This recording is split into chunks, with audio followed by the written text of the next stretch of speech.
When we think of therapy, we might imagine sitting opposite someone in a peaceful, minimally decorated room. Yet nowadays, much therapy is taking place online. There are many reasons for this. Maybe physical restrictions of one kind or another prevent you from getting to a therapist's office. Perhaps you've been recommended a therapist, but they don't live in your area. Or maybe you just simply feel more comfortable talking to someone in the online space. Whatever the reason, online therapy is an option. This video is to go through some practical tips so you aren't spending the majority of your precious first session troubleshooting problems.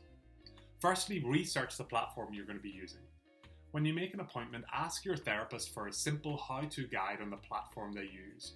Whether it be Skype, Zoom, Therapy Hub, or some other provider, ask them for instructions on how to download it, what you can expect from signing on, what buttons you'll push, and what you need to click to start the appointment. Most sessions are limited to 50 minutes to an hour, and you don't want to eat into your time figuring out those details. Secondly, if you can, for your session, find a quiet, private space where you won't be disturbed. This video is being filmed during the COVID-19 restrictions, and if you're watching it then, your house might also be busier than usual. But is there a room in your house where you can go and close the door? Or even maybe do you have a car that you could do your session in then? You want to be able to feel like you can talk openly and honestly at a level that you can be heard by your therapist without fears of being listened in or interrupted by others.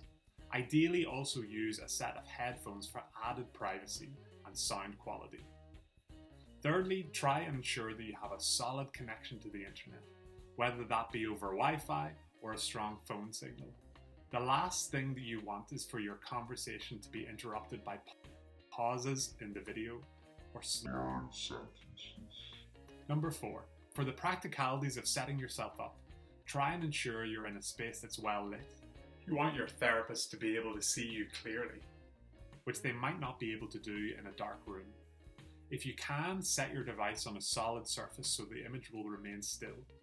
It can be hard to hold a conversation with a swaying picture.